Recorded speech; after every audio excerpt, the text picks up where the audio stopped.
These collection of video clips is Piper's first outdoor free flight experience. Piper's a snuggly guy whose biggest joy is being snuggled up close. You can see we have a GPS, Marshall GPS, dangling from his foot. We have a foot mount that was specially made just for that. In the video here, you can see we pay very careful attention to the bird's body language before we really ask the bird to come. Trying to get his attention first. You can see he's looking around. He's been outside before, but only on a harness or in an enclosure. So this is his first time out without any confinement or containment. When a bird tilts his head like that, looks up to the sky, you can bet there's something up there. We never ask our birds to go before they're ready. So if there's something in the sky, we'd rather they wait. Their vision is much better than ours. Now, this will be just a little bit of a hop. The same training and practice that we have done indoors, we continue outdoors. So his snuggle is his big reward. He's not highly motivated by food at this point in life. He likes to eat, but he's never hungry. So a snuggle for him is the best motivator. This particular day was quite hot. We are out in the dry lake bed in California. This is El Mirage, California. It's a very good place Monday, Tuesday, Wednesday, Thursday, and Friday to go out and fly birds, but not so much on the weekends because it's too busy.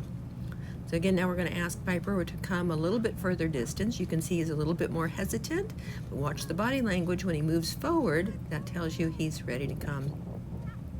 And again, big reward for a job well done,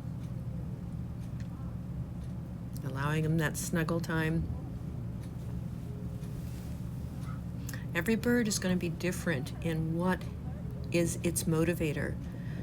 But this guy, from a very early on, has always wanted to be up in our arms snuggling. He will wrap his wings around us and hold on. Now there's the first real flight. This flight, you can see, is a little wobbly in the air, but he hasn't done this big of a flight prior to today. And just navigating, coming back, and again, landing on our van, which is not optimal, but it's not the worst thing in the world for us either. But the flight is not finished until he's coaxed down, and so we never consider that this training exercise is over till the bird comes all the way back to us. So now it takes a little bit of coaxing, and you can see he's kind of playing around up there and looking around and watching to see what's going on around him. And we're not in a big rush. I'd rather every bird come back because it wants to. I'm going to go grab a hat because it really is hot out there.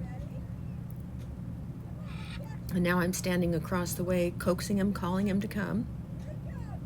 And he's thinking about it. You watch that body language, you'll see him actually tilt forward before he launches.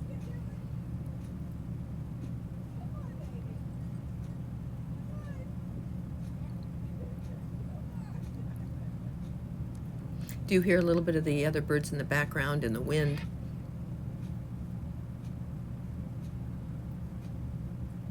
And again, you can see he's tilting his head up, kind of looking to the sky, thinking about it.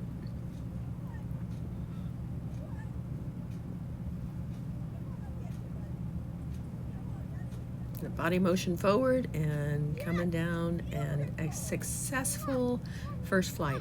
We consider that whole flight a first flight until he's back in our hands, and that's when the best reward comes.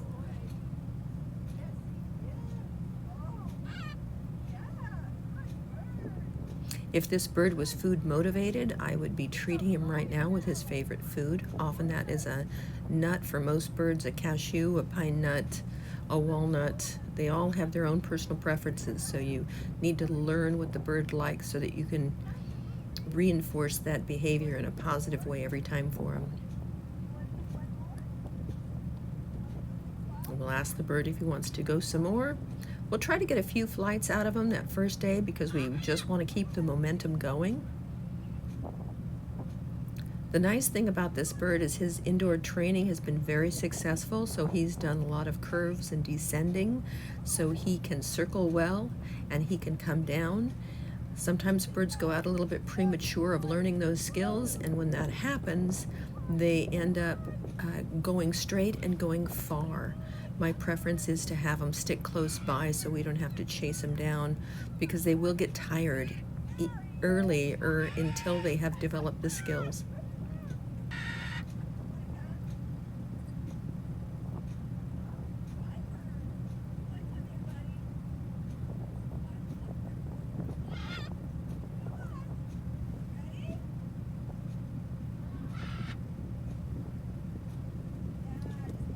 Love to see a bird wag his tail. That's kind of a happy motion.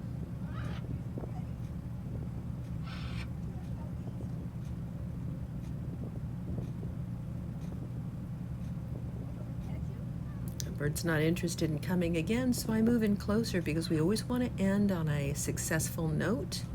Always want to make sure that we reinforce the training that we want to do. And so for me, I always want him to come to me. And again, you can see that big wing he's got. He's got enormous wings and also enormous feet, but he will wrap his wings around you and hold on. And he is such a sweet bird. This is one of the sweetest birds I've ever had.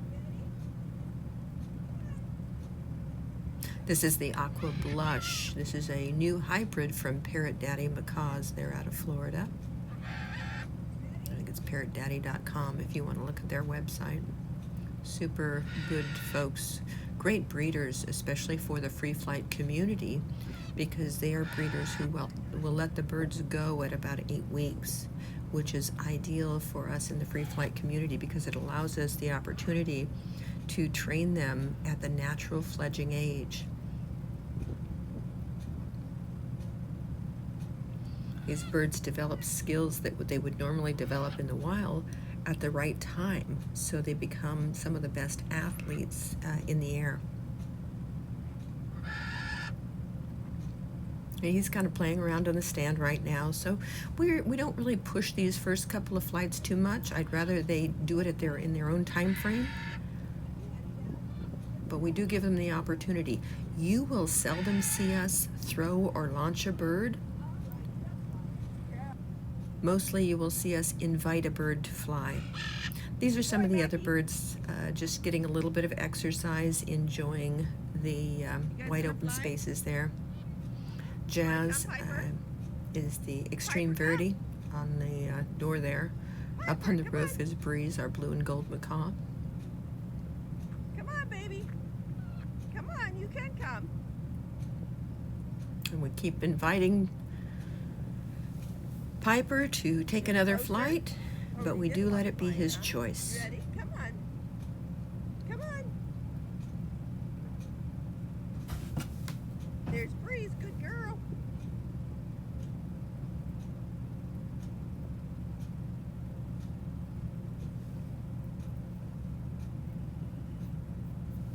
What?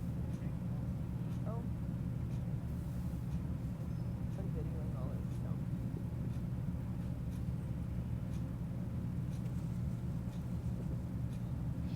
Now the other bird's taking off. The three birds, the three boys actually, that's MacGyver, Tango, and Jazz.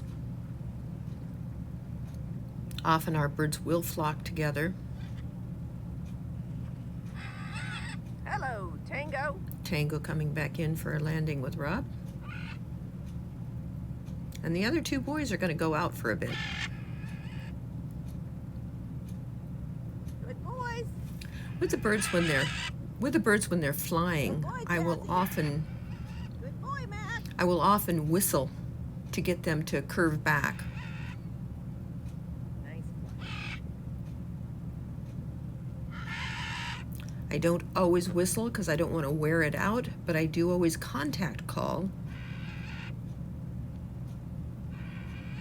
And so you'll hear the birds call and you'll hear me call back. Good birds. That is the reinforcing of the behavior of I want them to respond to us.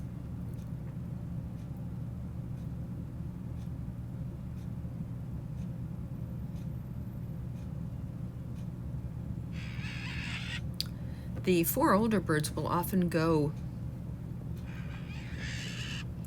20 to 30 miles of flight in a day.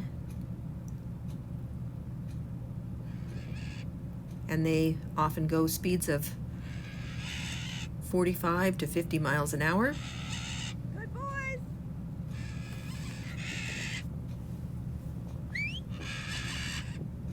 And we have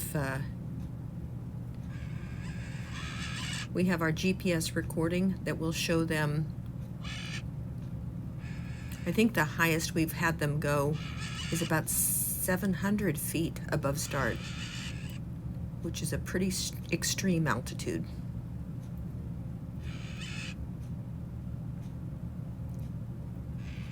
They're almost hard to see now. They're just specks out there in the sky.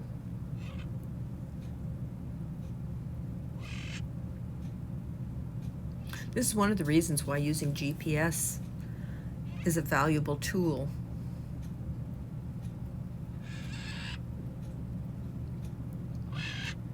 You could see Piper's just watching them.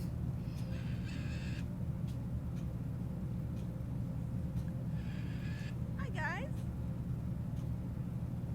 Nice flying.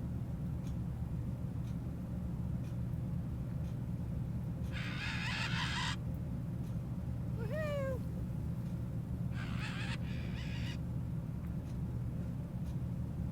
And coming in for the landing. Here's some pretty boys. Hello, Jazzy. Jazzy. Good boy. Matt came right back to Rob. We consider that a very successful flight back. You ready? Piper, you want to come? One more flight of Piper. We work very hard to make sure our birds go back and forth to each of us. He's a snuggler. The 4 in flock formation. Thank you for watching. I hope you enjoyed it.